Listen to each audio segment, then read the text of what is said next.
ओम नमः शिवाय। जय श्री कृष्ण। आप सभी को सादर प्रणाम। श्रावण मास महात्म्य 8वां अध्याय। ईश्वर ने कहा, सनत कुमार, अब मैं आपसे पाप को नाश करने वाले बुध तथा बृहस्पति के व्रत को कहूँगा, जिसे श्रद्धा के साथ करके प्राणी उत्तम सिद्धि को प्राप्त करता है। ब्रह्मा ने इंद्र को ब्राह्मण के राज्य आसन पर अभिषिक्त किया। किसी काल में चंद्रमा ने बृहस्पति की तारा नाम वाली पत्नी को देखा। वह रूप यौवन संपन्न लावण्य मद गर्वित देख उसके रूप पर मोहित हो कामबान के वश में हो गया। अपने घर में रख चंद्रमा ने गुरु पत्नी को बलपूर्वक उपभोग किया। इस प्रकार बहुत काल बीत जाने पर उसके एक पुत्र हुआ। वह विद्वान, रूपशाली, सर्व लक्षणों से युक्त बुध नाम से प्रसिद्ध था। बृहस्पति अपनी स्त्री को खोजते हुए चंद्रमा के घर में गए। चंद्रमा से कहा कि मेरी पत्नी को दे दो। गुरु की स्त्री के साथ तुमने क्या गमन किया? गुरु तुल्य पाप से तेरा कैसे छुटकारा होगा? इस बड़े पाप के संयोग से मैं तुम्हारी कैसी बुद्धि हुई? तेरी इस प्रिया तथा गुरु की स्त्री को चुपचाप दे दो। यदि ऐसा ना करोगे तो इंद्र सभा में तेरे इस पाप को कहूँगा। बृहस्पति के यूं कहने पर कलंकित चंद्रमा ने गुरु पत्नी तारा को नहीं लौटाया। तो देवसभा में जाकर बृहस्पति ने इस वार्ता को कहा कि मेरी पत्नी को चंद्रमा ने ग्रहण कर लिया है और वह मांगने पर भी मेरी पत्नी को नहीं देता है। हे इंद्र, आप देवराज हैं, आप मेरी पत्नी को चंद्रमा से दिला दें, अन्यथा चंद्रकृत पाप आपको होगा, इसमें संशय नहीं है। क्योंकि राज्य का पाप शास्त्र के निर्णय से राजा को ही भोगना पड़ता है। दुर्बल का बल राजा है, यह पुराण में कहा गया है।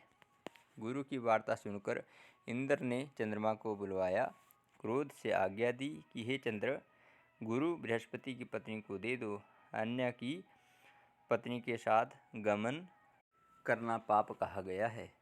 गुरु पत्नी के संग तो महापाप है। अतः हे चंद्र, गुरु की भार्या को बिना विचारे लौटा दो। इंद्र की वाणी को सुनकर निशापति ने कहा, आपकी आज्ञा से भार्या को देता हूँ, पर पुत्र को ना दूंगा। यह मेरे से उत्पन्न है, मेरे वैभव से संपन्न है। इस बात को बृहस्पति ने कहा कि यह पुत्र मेरे से उत्पन्न है। इसमें देवतागण को संशय उत्पन्न हुआ। देवताओं ने यह विचार, किसके शरीर से यह पुत्र पैदा है, इस वार्ता को माता ही जानती है। देवताओं ने बृहस्पति की पत्नी तारा से पूछा कि किसके द्वारा गर्भ है। हे कल्याणी, सत्य कहना, तुम मिथ्यावाणी मत कहना। लज्जा से संपन्न तारा ने कहा कि चंद्र का और बृहस्पति का क्षेत्रज पुत्र है। आप लोग जिसके सुयोग्य जाने उसे दे दें। ऐसी वाणी सुन देवताओं ने शास्त्र से विचार कर बुध लड़के को चंद्रमा को दे दिया। इससे गुरु को खिन्न देख देवों ने दोनों को वर दिया। चंद्रमा से कहा कि हे चंद्र, तुम घर जाओ, यह तुम्हारा पुत्र है। चंद्रमा तथा बृहस्पति पुत्र यह ग्रह होगा। हे शुराचार्य, और भी शुभ बात को ग्रहण करो। जो मेधावी दोनों को मिलकर एक बात यह व्रत करेगा, उसे सब सिद्धि होगी, यह सत्य है। शंकर से के प्रिया श्रावण मास के प्राप्त होने पर बुध और गुरुवार के दिन जो अर्चन करता है, वह दीर्घायु तथा संपूर्ण गुणों से युक्त होकर पुत्र प्राप्त को होता है। जो प्राणी खजाने में मूर्ति लिखकर यदि अर्चन करेगा, तो उसके खजाने की अभिवृद्धि होगी तथा उसका क्षय नहीं होगा। पाकशाला में लिखकर अर्चन करने से पाक वृद्धि और देवानगर में लिखकर अर्चन करने से देव की दया होती है। शयन गृह में लिखकर अर्चन करने से स्त्री का वियोग कभी नहीं होता है। धान्य गृह में लिखकर अर्चन करने से धान्य की वृद्धि हो जाती है। इस तरह तत्स्थान में उसका फल होता है। साल व्रत करें, सोने की प्रतिमा का निर्माण विधि द्वारा अर्चन करें, 16 उपचार द्वारा विसर्जन कर होम करें, तिल, घी तथा खीर प्रज्वलित अग्नि में दें, चिचड़ा तथा पीपल की संविधा से होम कर पूर्णाहुति कर मामा तथा भांजे को अच्छा भोजन कराकर अन्य ब्राह्मणों को भोजन कराएं और स्वयं भी भोजन करें। इस प्रकार 7 साल तक व्रत करने वाला व्रती सब इच्छाओं को प्राप्त कर लेता है। सनत कुमार ने शंकर से कहा, हे भगवान, आपने जो मामा तथा भांजे को भोजन कराओ ऐसा कहा, इसके कारण को कहें। ईश्वर ने कहा कि हे सनत कुमार, पहले समय में मामा तथा भांजा दोनों दरिद्र थे। वे दोनों भोजन के लिए घूमते घूमते थक गए थे। किसी सुंदर नगर में वे दोनों धान्य मांगने के लिए गए।